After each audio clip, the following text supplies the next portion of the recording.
What's going on, everybody? Welcome to another edition of the Everyday Sens podcast. I am Jack Richardson, joined as always by Brennan Parks. We are back. It's been a few days since we've done one of these. We recapped the Sweden trip last time we talked. Vibes were a bit different at that point. We'll just leave it at that for now. But Brennan, how are you doing today? Previewing the Seattle Kraken visiting the Ottawa Senators here on Saturday, December 2nd. November is behind us, but things are not changing for the Ottawa Senators.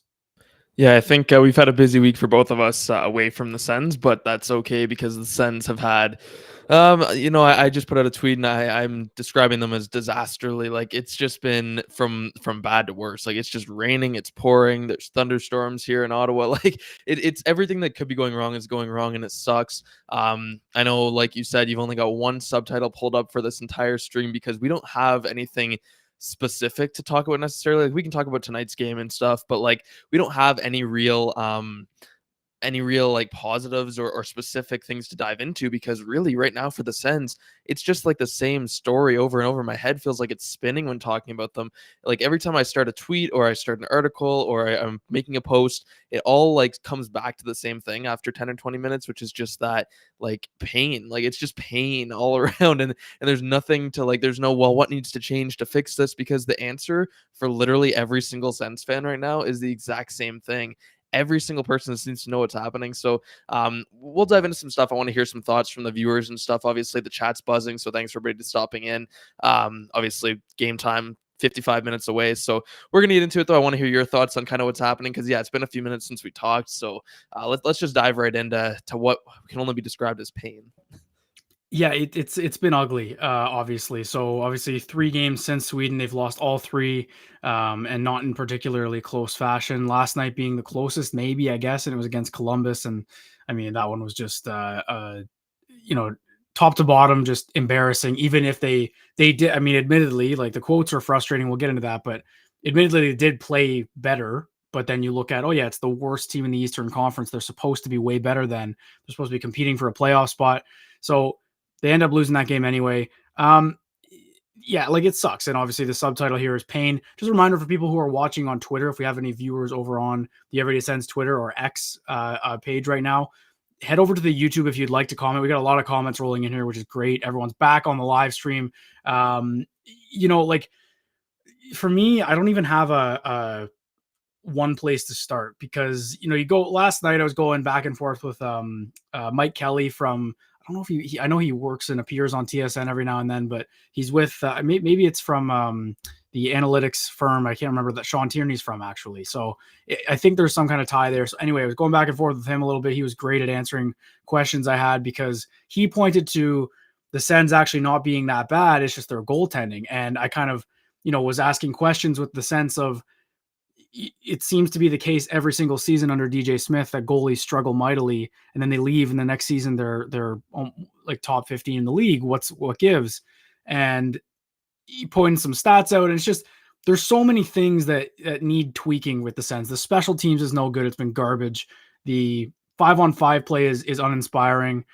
The everything, man. Like even the top guys disappearing when the depth guys just disappeared all of a sudden. Like we talked about it after Sweden, and you pointed it out more than I did, that the 5-on-5 luck is going to dry out at some point, and we've reached that point now. They have 4 goals in their last 3 games or something like that. Like they don't have, or 5 goals. They don't have a ton of offense for a team that was scoring at a pretty high rate. So the thing that for me is like, I accepted this, and I'm not trying to stand on a high ground because it still sucks and it's frustrating to watch, but I accepted that DJ Smith wasn't going anywhere anytime soon. As soon as Steos, whenever he talked, I think it was on Hockey Night in Canada, just talking about stability, and everyone talks about that now because this is anything but stable.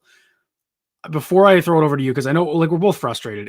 It sucks, and all the fans have every right to be frustrated. I do want to get into the fan base part of this, because that is the only important thing to talk about. Like we'll get into that in a little bit here, but just the booing and everything, because I expect if they don't have a good game tonight, it'll be a pretty hostile Let them rain down, buddy. I want to hear the booze tonight. And we'll get there, because I'm in the same boat. But for me, a bit of a positive spin is, I've got the records here on the banner at the bottom of the YouTube page there. Seattle's 8-10-6, a brutal record. The Sens are 8-10. So obviously have played 6 fewer games than most teams in the league, like 7-6-5 games. It's hard to spin this in any way, but I know that we're in December now and it feels like doom and gloom, but technically this is kind of a mid-November time frame for the Sens if you think about it like that. So, in years past we would talk about game 20 or game 25 as like the quarter mark of the season. Game 20 and 21 is the split for a quarter of an 82 game season. They're about to hit 19. So tonight will be 19, next game will be 20. Maybe then something changes, because if we get past that and it's still the same kind of stuff, I'm not gonna stand there and defend it. I'm not defending it now. Even I'm just saying, like, because of how many few, like the amount of games that they've played, it's kind of like this is November 15th in a regular NHL schedule, if that makes sense. So yeah, it sucks. I don't want them to be 8-10. It's brutal, and it's pathetic that they've come out and start like this again with all the home ice that they've had, the rest they've had.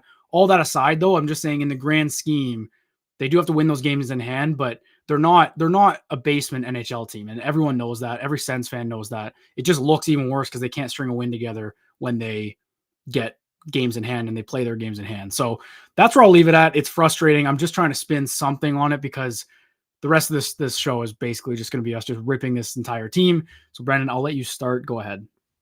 We'll see. Yeah. So my only problem with that, and I agree, like the games in hand, obviously, like I've seen some bigger accounts too put out, like, they look at the points. I know Tim Peel, the former NHL ref, he put out a thing this morning and he said like they're last in the East, and obviously that should be said with an asterisk because they're not, like, yes, they're last in the East, but they've played like 6 less games than everybody. My problem is that when you sort it by points percentage, they're still second last in the East. Columbus is the only team below them who they just gave up 4 unanswered goals to and lost to last night. Like they have a 4.44 win percentage. Columbus is a 4.00. Like, and then it's Montreal, Buffalo, Tampa, and they're all like 3% high or more higher than them. Like they're still, even when you sort it with the games in hand, like they're still lower. So of course that's the one positive, is that if they win those games, that'll flip around a little bit. My problem is that I don't think they're going to win the games. Like when we last talked, even like, and I know it's been a short period of time, but I felt like the team was still playing well enough in the sense that I thought they could, string some wins together and turn things around. Like last night, especially, but even the last, that Florida game, man, like that was just atrocious. That was maybe the worst game I've seen them play in years. Like that was really bad. Home ice too. You get absolutely embarrassed. 5-0 to the Panthers. We never even broke that game down. We don't need to break it down. I just have to say, like, that was an embarrassing show. And then again, like nobody comes out after and owns the loss. It's just like, well, we didn't play overly well, but we thought we still did some good things. It's like this buddy thing going on. But my thing last night was that I watched a team against Columbus that they did not look good. They didn't look like they played well and deserved to win. They looked like they gave up. I mean, I know Lalim's Martian. I was watching some of his stuff last night. I was watching the Sens Central boys and the Lockdown guys and what they did post game, and I was listening to a bit of that because I needed somebody to kind of resonate with because I was in such frustration. And I know like they were talking about how after the game, and I did the same thing as them, as I went and I watched when the buzzer went at the end, like when everybody was getting off the ice, they showed the Sens walking to the tunnel. Like I was hoping to see somebody maybe slam a stick or DJ to be like looking really angry walking off. And there was no emotion. Like there was zero emotion. Everybody's just like walking back, their heads up, they're walking to the room. It's like, I don't know if maybe they do something behind the doors when the doors close, the cameras aren't there. But my God, I mean, I'd like to see someone looking a little bit upset that you just lost to arguably the worst team in hockey. And that's what, your third loss in a row. You got embarrassed last game. You had a few days off to reset. It just looks like the message in the room is, well, you guys played pretty well. You had a good first 10 minutes. You did some things. They got the bounces, they got the tips. We're right back at it tomorrow. It's like, this isn't about an individual game. This is about the whole season. This is about the last 4 years under DJ. This is year 5. Like it's been the same story, right? It's just the same thing every game. Like last night was the first time I didn't even finish the game. Like I had to leave at 7:30 for a minute. I paused the game. I was expecting to come home. I was going to watch the rest of it. And I was like, no, like I saw the score. I'm like, nothing happened. I'm not even going to watch the rest of it. I don't care. This is such a waste of time. Like at this point, it just sucks that I personally, and I think I'm speaking for everybody, but like I don't even enjoy these games. This is not fun anymore. This isn't even like the Sens are playing well, they're not getting the result. I don't even care what their record is. They could be 11-10 after the next 3 games. Like it's not fun to watch this team. And then the timeline on social media, it's filled with, well, ownership and Steve Stais, like they're all fine with just keeping everything as it is because they want stability. That's frustrating to me.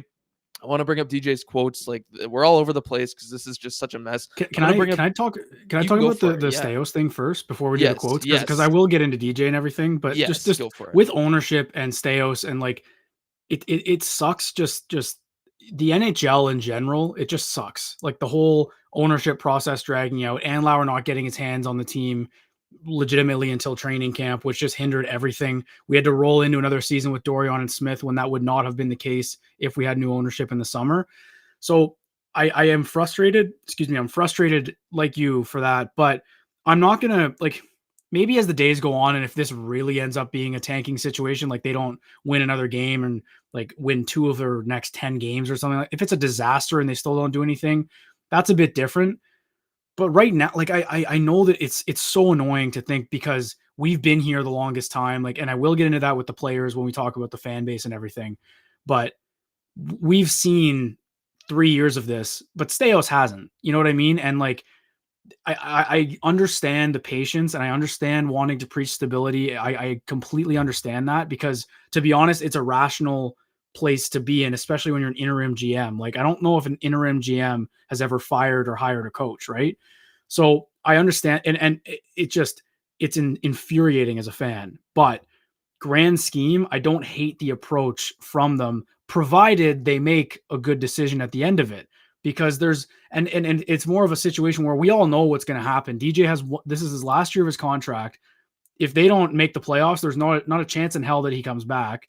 If they do even squeak in, I still don't think he comes back. Like I don't think this regime is going to, or the coaching staff will be here next season, whatever, like regardless. So from that point of view, it's frustrating they're not doing anything. But that being said, the next coach is so important. Like we can cross that bridge when we come to it, but and I know that there's a lot of names out there. There's Patrick Waugh, Dean Evison now out there, Jay Woodcroft, like all these new names on the market now because coaches are getting fired. You got to make sure you've got the right guy. And for Staios, who was coming in not expecting when he took the job to be in this position a month after it, I don't hate the patient approach, but I still understand because I too am also extremely frustrated with it. It's just the cards that Sens fans were dealt. But from Staios' perspective, I don't hate standing pat. However, and I've said it again, I said it like 3 times. I am on board with being annoyed by it because we've seen it for 3 years now, and it's the exact same story. Yeah, I mean, like I probably missaid that. I mean, I understand why they want to stand pat. I get what, like, I'm not on board with this whole like Staios out thing that's starting with people like blaming Staios and like Anlauer. I'm not like they were put into a really hard spot. They were put into a difficult situation, which is why we were all saying before the season that we were pissed off with how the league handled this. Even Anlauer said that because it really forced them to remain with the staff that they had. That's just what happened because of the delayed sale process. Like, I'm not saying they should be getting like blamed or anything. I'm just saying like I don't know if I just feel like this is a more dire thing than it is, but like I'm like out of patience here. Like I am not waiting another 65 games for a coaching change. I can't do it. I cannot do it. I am not going to sit here like this is crazy. This is like we're what are we now? 17, 18 games into the season, 18 games, and it's just like it feels like the ticket sales are going to plummet. It feels like people are going to stop going to games. Maybe that's just social media, but I'm sorry, like casual fans too, because a lot of social media, Twitter, it's a lot of the more diehard fans, people who are really engaged. Then there's like the casual fan base, the families that go to enjoy a good night out and stuff. I don't know who's going to the Canadian Tire Center to enjoy watching, having a good night out with your kids who are Sens fans to watch a team who's getting blown out like consistently on home ice. I don't know if this has changed. I don't think so. They've won one of their last 8 games on home ice. One of their last 8 games. And they've gotten blown out several times. That Florida game was the last one. They play a bad Seattle team tonight. Like, if they lose this game, that's one of 9. I mean, this is just like we're in a state of like emergency in my mind here. Like, I know the record is 8-10. I think that's what has a lot of people kind of keeping the confidence is that they do have games in hand and that the record is only 2 below 500 and stuff. But like Kevin Lee on Twitter, he put a good tweet out that said, like, and he's a season ticket holder. He spends a ton of money on the team and great supporter. But he even said, if they win the next 2 games and they get back to 500, you're still not feeling good because then you're like, okay, so how long until we're back below 500? How long until like this is just a repeating thing that goes up and down. 500 is like not good, by the way. Like I know that sounds okay, but it's not. You have to be several games above 500 to even make the playoffs. So it's just like very low bar. I just want to get into these quotes here from DJ. I know we all feel the same way about DJ, so it's hard to even like harp on him because we all know that he should be gone at this point. But I just have to bring it up because this is not just a DJ thing. I don't want to start talking about the players, but I will say, like, I'm getting really frustrated with the lack of accountability. I think that especially since the Brady Kachuk quote, and we'll talk about that too because we talked about it on Twitter a bit last night about how, like, since that quote, things just have not really gotten that much better. It's kind of gotten worse. So just generally speaking, here's what DJ said in the pregame today. He said, we did great things against Columbus last night. A lot of positives all around for me. We didn't get the result. Sometimes you don't get the result. We did a lot of good things, but right now when the other team is shooting, it finds a way into our net. And then I added in the dear God at the bottom because I just like it, this is like every game, man. Like, I don't get me wrong, the numbers did favor them. So DJ also said recently that the Sens were top 10 in expected goals, which I flamed him for because he was literally like wrong. Like he said they were top 10 in expected goals against, which basically means that he feels they've actually been good defensively. But the thing is, because they've played way less games than everybody, of course they're going to have given up way less expected goals because, they stack every game, right? So that's why you average it over 60 minutes. And when you average it over 60 minutes, Ottawa is like a bottom 5 team in the league, which anybody could tell you if you just watch the games. Like, they're awful defensively. So the point of the quote I just read and what I want to talk about is just lack of accountability. Even though last night, sure, the numbers favored them against Columbus, maybe they didn't play all that bad. Like, it's just a pattern. This is like several games in a row here now that like you've lost, and like it's not just luck, man. Like, this is not a luck thing. This is like you guys were up 2-0 against one of the worst teams in hockey, and you gave up 4 unanswered goals with no response after that. Like, I'm sorry, but like we can talk about luck and tips and whatnot, but you didn't score after the first period. Like, you can shoot perimeter shots, and Travis Hamonic can fire slap shots from his own, like, behind his own net, but like it doesn't matter. This is like those are all going to add to the numbers, but the numbers are what they are. It's the numbers, right? At the end of the day, you gave up a 2-goal lead to a terrible team and you didn't respond. And then you came out after the game and you basically said that you thought you played well, but that you didn't get the bounces. You're 8-10. Like, this is a disaster. So I'm going to let you go.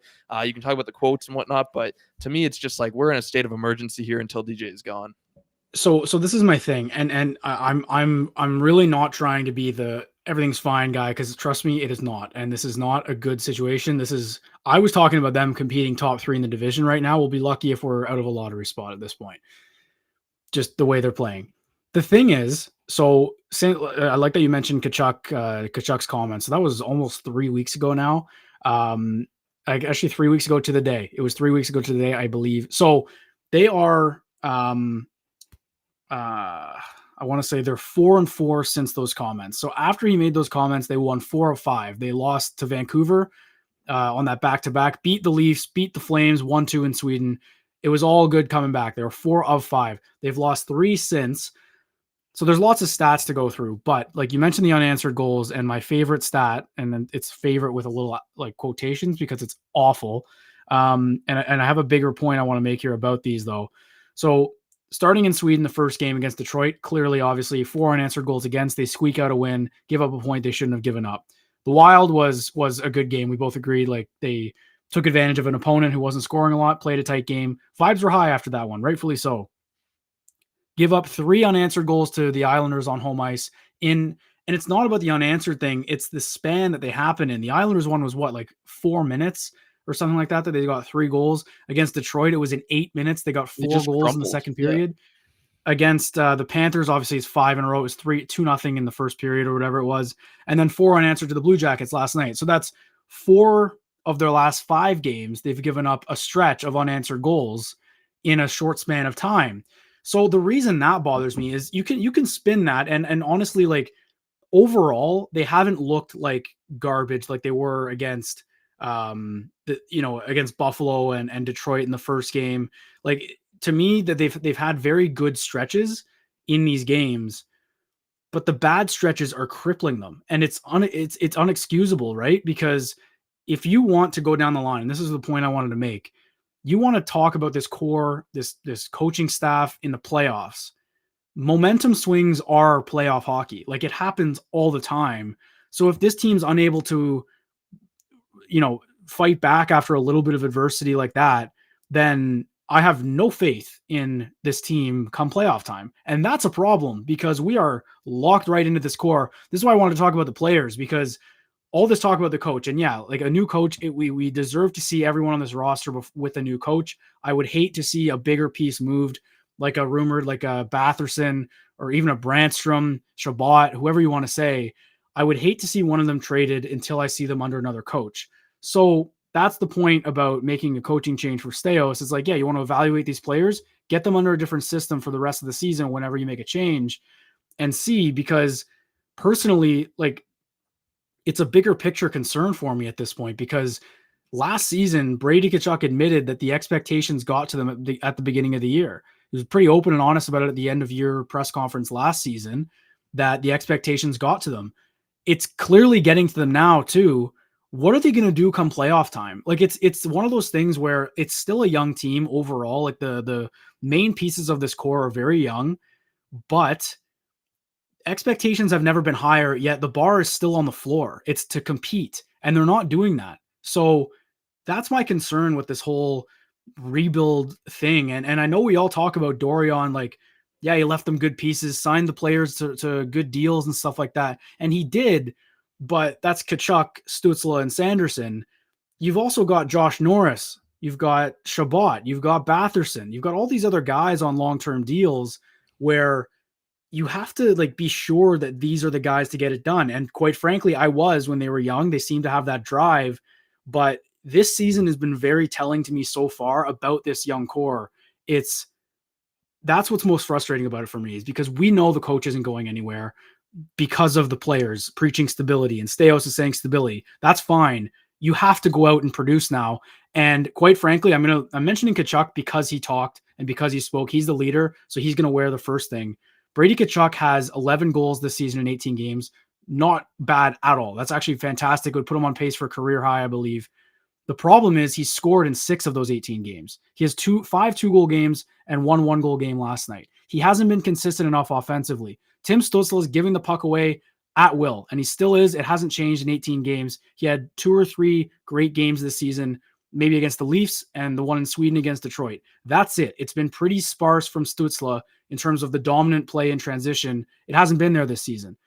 Claude Giroux has been good still, and that's the thing. Like, I think he's been steady, but again, he's getting older, and you can still tell the speed isn't there.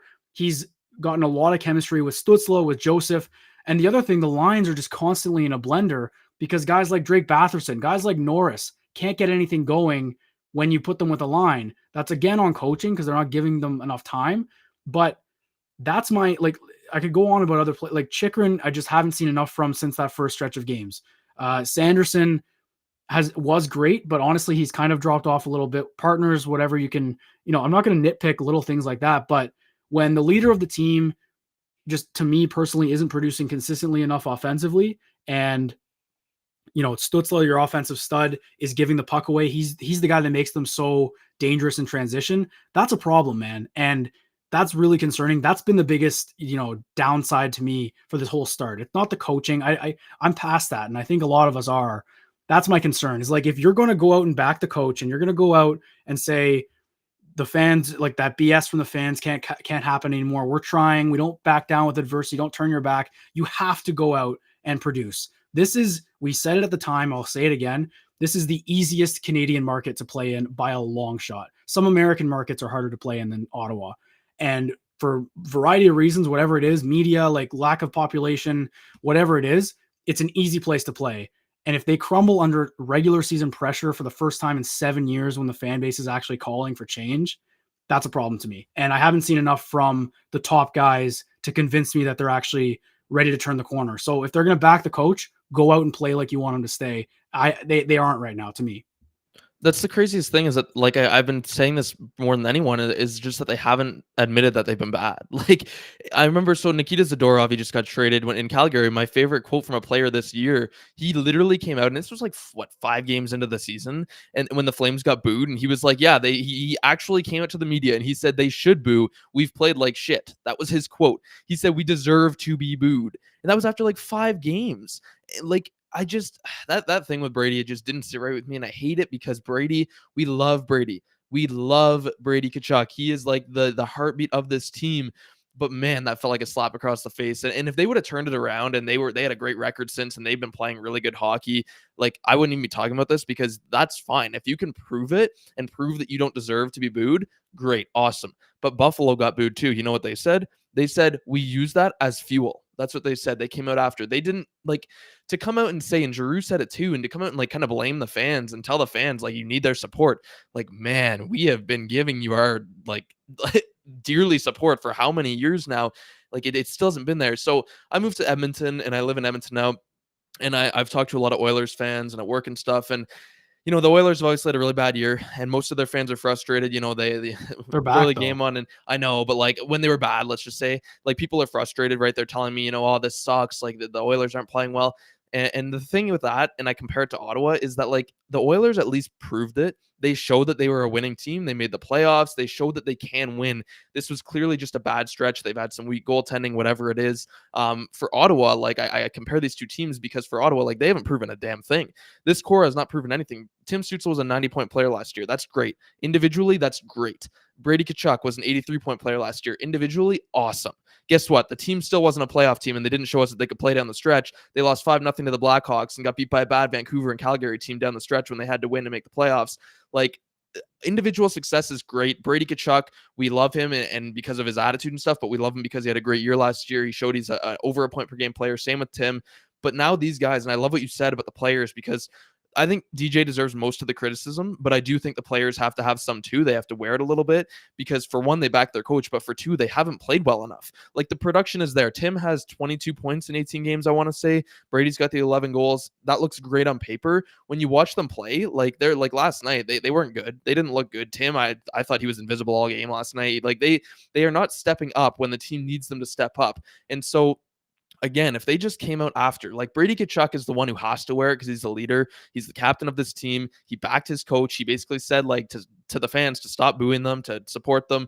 Like he needs to come out and every night I expect him to be on his game. I expect him to be leading by example. This year, I think this has been the worst hockey I've seen him play this year. And that's not from a production standpoint. I'm happy he's scored, but like I saw somebody in the chat say he dialed back the physicality.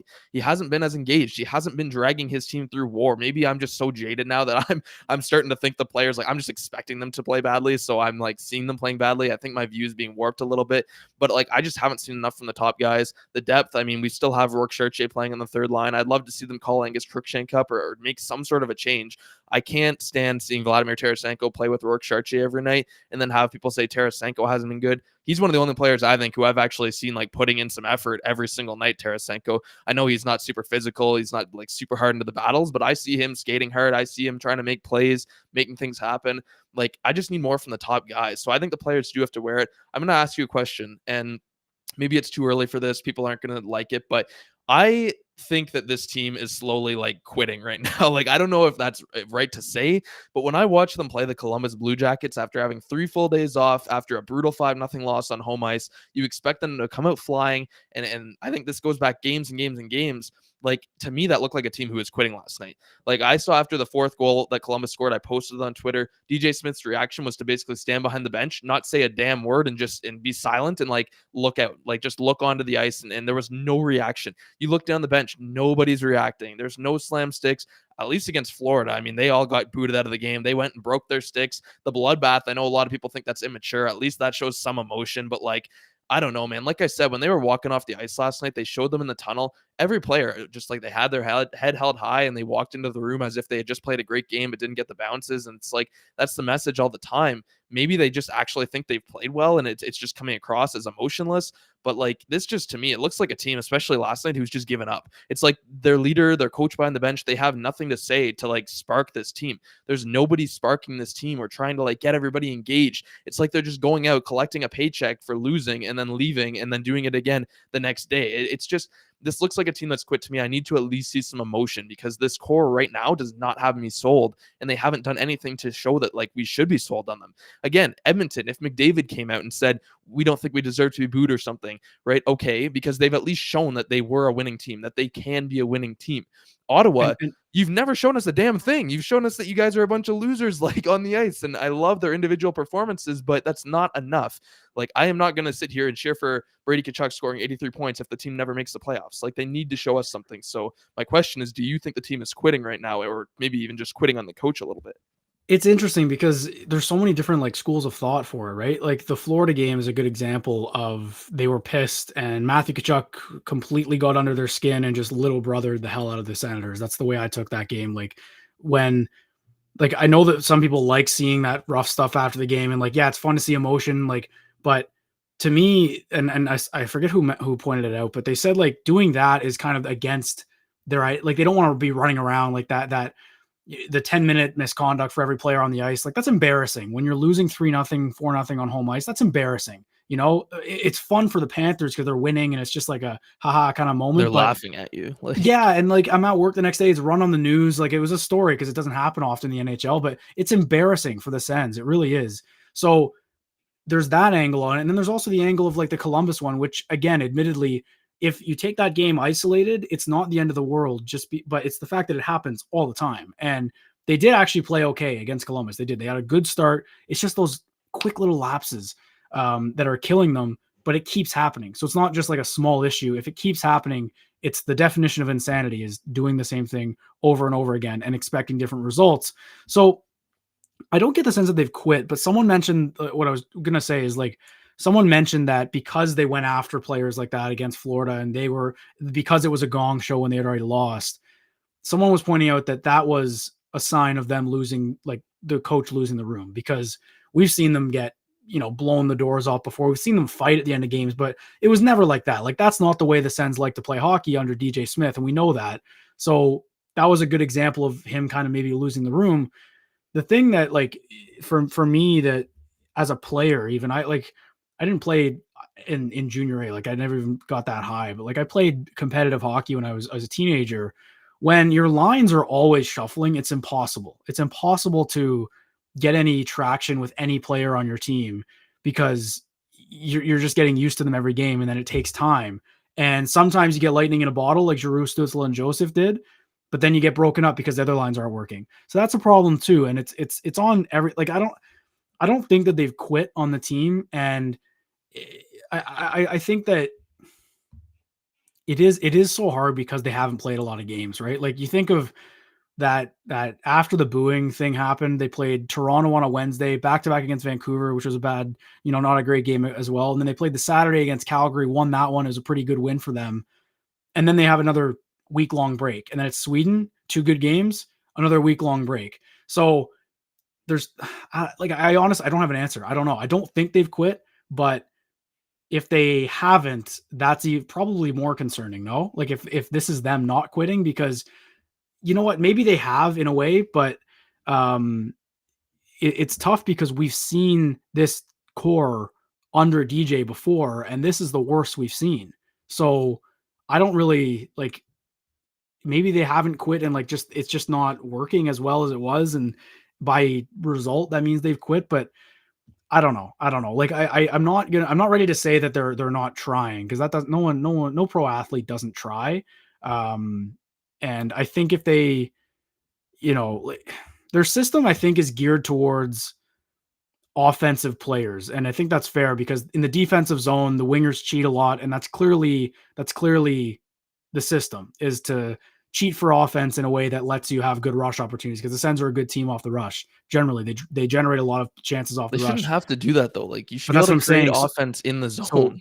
so this is my point. So this is my point is they're not a skilled enough team to get by on that. Like they are talented, they have talent, but they're not that good. You know what I mean? Like the Oilers are a good example, right? Where bit iffy defensively, goaltending is not good at all, but their offense is just world class. The Sens don't have a world class offense. They have very good players offensively, but they're not good enough to let them to win every game 5-4. They're not. Like that's not going to happen. As we've seen, the offense is drying out, but the goals are still going in. So I don't think they've quit. The thing is, like, we haven't seen a player just go out there and like do something that we're completely baffled by because it's not part of the system. Does that make sense? Like every now and then, Joseph will do something in the defensive zone, and it makes you turn your head, but it's just a normal defensive play for a player. But no other winger on this team plays defense. He's the only one. Like you watch every single winger tonight. Matthew Joseph is the only one who does anything in the defensive zone. And that's a problem. I'll take it a step further, Brennan. Let's go. Let's even analyze the defensive zone even more.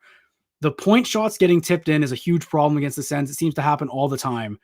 I don't know what the stat is about point shots getting through. That's wingers. That's the winger's job defensively.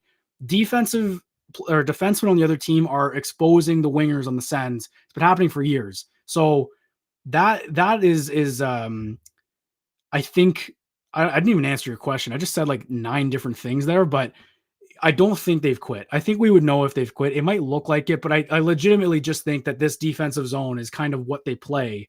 It just it is amplified right now because it sucks. Um, but personally, I don't see a huge difference in their defensive zone this season to last season. So like I don't get the sense that they've quit on the coaching staff, obviously, because if they had and then they went out and backed him like that and chastised the fans for saying that, it would be a backwards thing for them to do, no? It would, yeah, and I think you put it well by saying that, like, I think it's kinda concerning that they haven't quit, because, like, their play on the ice to me just screams that they don't give a goddamn about anything because, like, it's I don't know, like, it just looks effortless to me when they're out there. Maybe that's again, maybe I'm just so jaded, but, like, they just it seems like when you give up 4 unanswered goals to the Blue Jackets and then there's no real response, like, I mean, their best part of yesterday's game was the first 10 minutes. Like, they looked great in the first 10 minutes. They give up those goals and like, where there was just nothing after that. It's like the game was just over. They just accepted that they were going to lose. So I will bring up this one comment by at B Fudge, and that's so he says, in my opinion, we're still one star away from being a top team. Need to move someone with a bad contract and either acquire a great winger for Timmy or get one through the draft. I'm going to disagree with this, and this is just because Me I've too. stuck to this in the sense that I do think that the players are good enough. I do think the personnel is good enough. I agree with you that like they might be lacking a little bit of skill, like they don't have the world class talent, but I also think that like if they tighten up defensively from a system perspective, they are still going to be a playoff team with this roster.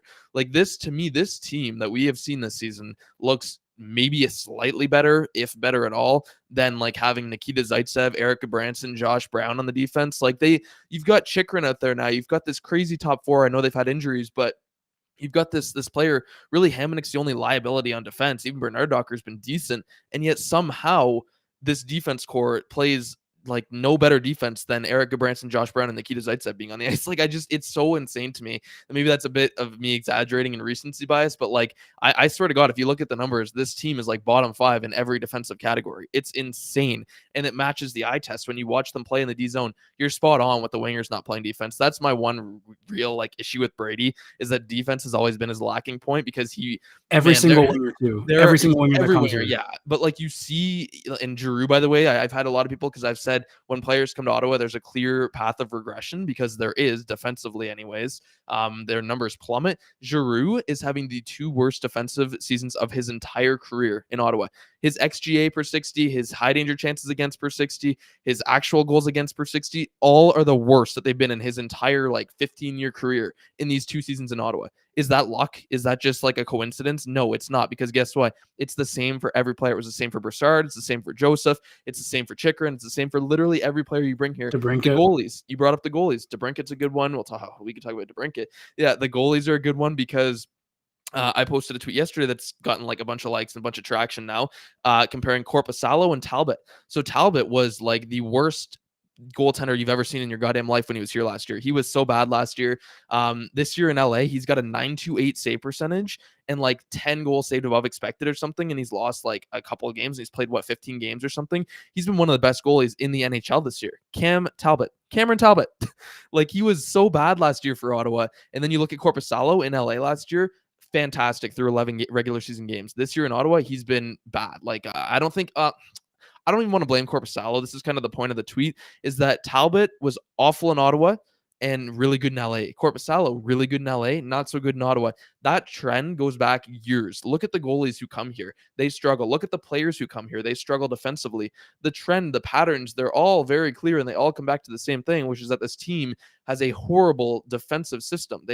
I want to say they have no defensive system. Like they have no idea how to play in their own zone, and that screws the goalies too. I really think that if you get a different coach who can come in and be a little more defensively based, like I think that even subpar goalies could look good on this team because the personnel is there. Jacob Chikrin is not supposed to be a bad defensive defenseman. Yes, some people consider him an offensive defenseman. He puts up a lot of points. He was good in the defensive zone for the vast majority of his time in Arizona. Like he's a physical guy. He's someone who should be able to box out, who should be able to read plays before they're happening. I don't know. Like he has not looked good in the D zone. He's been a liability out there in Ottawa so far this season.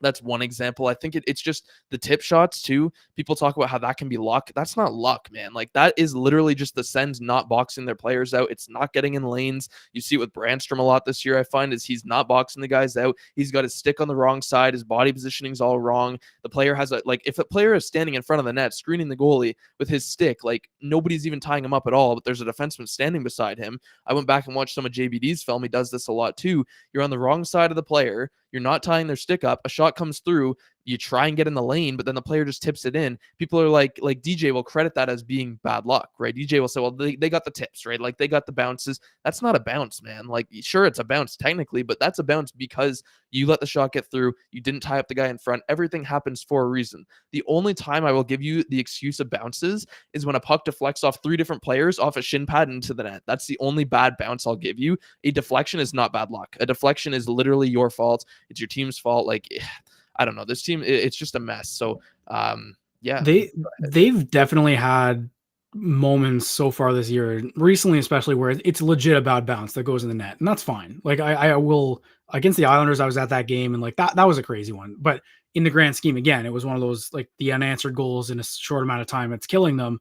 But that 5th goal was a backbreaker. Like that was a different game. Like they did battle back. So that actually, I should have pointed that game out. That was a game like they didn't quit on. I don't think they've quit on the coach. I'm not ready to say that, but and I don't want them to. The thing is like with the defensive system is like you mentioned, every single player that comes here just their defensive stats plummet, and that's a problem, right? And it's not that I don't even know what I'm getting at with the whole like offensive system versus defensive, but it's clear that wingers cheat on this system. They don't back check. They don't back check. That might have changed a little bit here and there this season, but for the most part, the back check is non-existent. They give up a lot of rush goals. This is what I wanted to talk about. It was the people who point out, and I understand they're terrible stats, but like Korpisalo's save percentage last night was brutal. It was. But can you honestly look at any of those 4 goals against and say that's on Korpisalo? No. And all season, I can count maybe 5 against that like he definitely should have had, but the other ones are like they are bounces, but they're bounces you should be able to defend against. They're bounces like you mentioned, box your player out. Don't allow tips. You're taught I wasn't a defenseman, but I know this. When there's a player in front, tie up his stick. It's the only thing you have to do, right? Especially now with how easily they're calling cross checks and everything like that. If you get your stick in the lane and in his path, it's a battle. There's little battles that they're losing in their own end. So yeah, the goaltending stats look brutal, and I'm with you though. I'm not ready to say that Korpisalo has been a problem. If you look at, I believe it was a couple days ago anyway, but Forsberg's a different story. He's had some bad games, that's true. But again, in those games, the Sens weren't playing great hockey. Like the Vancouver one, they played like crap, and that it was a weird like he had 5 saves and then they counted the first goal, so he lost them all, and then they barely got any shots from there on out. But like the Korpisalo stuff to me, like saying it's goaltending the 3rd go around. This is the 3rd starting goalie they've brought in under DJ Smith. No, like it's crazy. Like everything about DJ's tenure makes no sense in the laws of sports. No coach gets to survive 3 starting goalies. No coach in football gets to survive 3 quarterbacks or 3 starting ace pitchers or whatever you want to call it. Like it never happens. So to say like, they got to have better goaltending. They've tried. They've patched it up 3 times and it hasn't worked. So it's not the goaltending. And I think as people who watch the team every day, if you honestly want to tell me that if Korpisalo was in that net and was saving those ones or whatever, and the Sens were, I don't know, like 9 and or had a pretty positive record. I can't do quick math like that. Like if they had 12 wins and 6 losses, if they're 12-6 and they were playing the same way, and Korpisalo was standing on his head with a 930 save percentage, I would still be concerned. I'd be happy. I'd be excited. It'd be fun. But the overall play of this team gets exposed when their goalie doesn't make every single save. When a goalie lets in a goal that he really shouldn't have, generally, you shouldn't be giving up those chances. That's when it gets exposed. The slot shots against the Vancouver game was such a perfect example. Weren't the high danger chances like 9-3 at even strength or something like that? And the Sens had like 35 shots. Vancouver had 16. That's all you need to know, man. That's how this season's gone. It's volume over quantity, or volume over quality for the Sens, right? Quantity over quality right now. And it's the opposite again. So I'm not ready to, like, if the Sens lose tonight and Forsberg has a sub 900 save percentage or a sub 800 or whatever, and he has a bad night, and it's not even on him, I guess. Like I don't really know what to do. It's just I find blaming goaltending is only for teams like Edmonton or like New Jersey, who are elite teams. Every aspect of their team is elite except for the goaltending. So that's the only time I accept it, because the Sens are not an elite team. They just struggle when they don't get all-star caliber goaltending. Yeah, and like I think you could put prime Henrik Lundqvist onto this team and he wouldn't have good stats. Like that's where we're at here is my problem too is DJ. So with the quote I said earlier, again, his quote was that right now the other team is shooting and it's finding a way into our net, which I don't want to say that's blaming the goaltender, but he's certainly insinuating that they're having, they're not really having a whole lot of reliability back there. Um, I don't know. We said before the year, my big thing was I am happy that they brought Korpisalo in. He's not an elite goaltender, but they don't need him to be. That's the thing. They should not need him to be an elite goaltender. They should never have to rely on him to win games. Of course, you want your goalie to steal a game here and there. Like if you have an off night, they are relying on him to do everything every single night. Like every game, it feels like they're going in with the game plan of Jonas Korpisalo. You need to bail us out and steal this game for us. Like you can't do that. You need to have a decent goalie back there who you can trust to not give up untimely goals, but you cannot rely on your goalie to win the game for you every night. By the way, like if you go back in most games, like I tweet out clips and stuff during the games live, most games I'm putting out at least 3 or 4 like high danger saves by Korpisalo in the first 10-15 minutes of the game. And I'm like, wow, Korpisalo is really keeping them in this. Like he's the only reason they're not being blown out right now. And then he ends up with terrible stats that night because in the second or third period, it ends up crumbling and eventually they start piling on because a goalie can only do so much. You can't ask this guy to make like 5 elite saves in the first period and then another 10 in the second period, another 10 in the third period. Like you have to be able to give this guy like a little bit of a breather and a break. I mean, Korpisalo, in my opinion, is the only reason why when you look at their goals for versus goals against, like it's not way more lopsided because I think Korpisalo has actually kept a lot of games closer than they should have been. I think they should have been blown out a lot more than they have been. And if you just watch it, like just watch the saves he does make and then watch, like you said earlier, how they gave up like these short spurts of 4 goals against in the last like few games. Like it's just all the goals come. It's like at some point, like the walls, the dam does break. You know what I mean? Like at some point it's going to happen if you're letting these shots just flood in, these high danger chances. I love that point about Vancouver too with the high danger chances because Ottawa, like they speak about shots for a lot. They speak like DJ will come out and he'll say, well, we got this many shots. We created this many shot attempts. Like, oh, that's awesome. But in reality, any team can create shot attempts. You can shoot a muffin from the red line like they have several times, and that'll count as a shot. Congratulations. In the grand scheme of things, that means nothing except for that one time Giroux scored off that crazy bounce last year against like Vegas or something. Otherwise, I mean, shot attempts don't mean a whole lot. It's high danger chances that you want. And the odd man rushes, like you said, they get a lot of because they cheat, which in the grand scheme of things is not a good thing because they're actually ending up giving up way more goals against due to the fact that the wingers are at the red line when the puck is still behind their goal line. Like it's not a good thing, even though you're getting chances here and there. They need to start creating chances in the O zone. But again, I just don't think the players know how. I don't think the play like their system in the O zone is basically the cycle that I learned in novice hockey, where you're getting the puck, you're skating it up the wall, another player cycles behind the net, you pass it back to him behind the net, and then it just keeps cycling. You try to get it to the slot, but eventually what Ottawa does is they pass to the blue line and they fire a Travis Hamonic slap shot from the blue line, which either gets blocked, gets fanned on, or manages to get through and nobody tips it. And you're basically just hoping for either a lucky tip in that situation or like a bad rebound that you can kind of get the garbage goal on. That's not sustainable. It's not a recipe for success. I like the words recipes for success. I like that kind of thing to say because I don't think Ottawa has a recipe for success. I think their game plan really relies on luck. It relies on strong elite level goaltending, which they're not getting and they shouldn't be getting because they're hanging him out to dry. And it's just not sustainable. Like I like how you said it at the beginning too. I kept mentioning the fact that Ottawa right now, their only saving grace this season has been actual goals for. It's been finishing. They've put the puck in the net.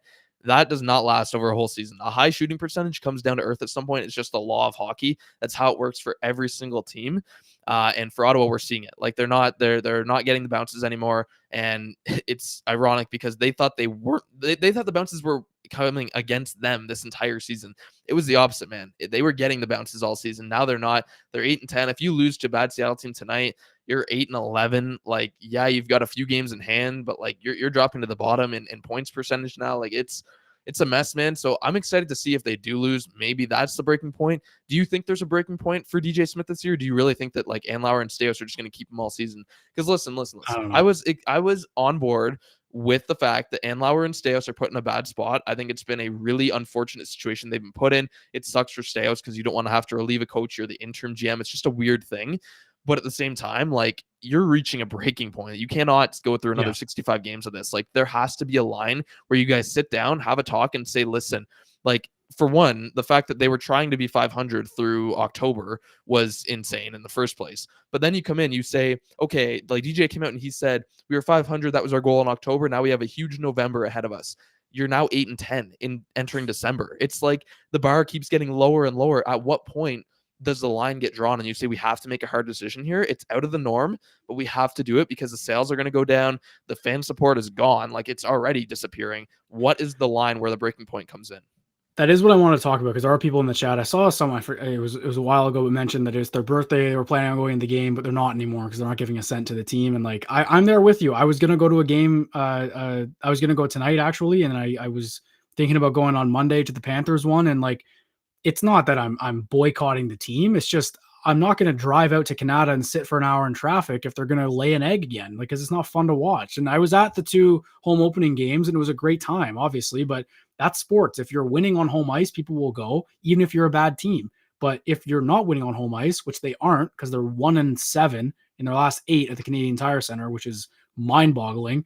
Yeah, it was Michael. Yeah, I'm sorry. Sorry about happy birthday though, Michael. But apologies that you can't go to the game.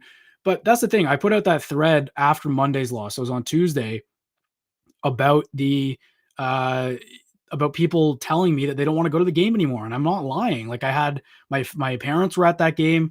I had a few friends there here and there, and they all told me like this team sucks. I'm not paying money anymore, and you can't blame them. That's the thing, and like when that's again, like we could do a whole episode on this booing thing, man. Like when Kachuk says that, like I said it at the time, I'll say it again. Booing is always better than apathy. It will always be better than apathy. And we are bordering on that right now. Okay.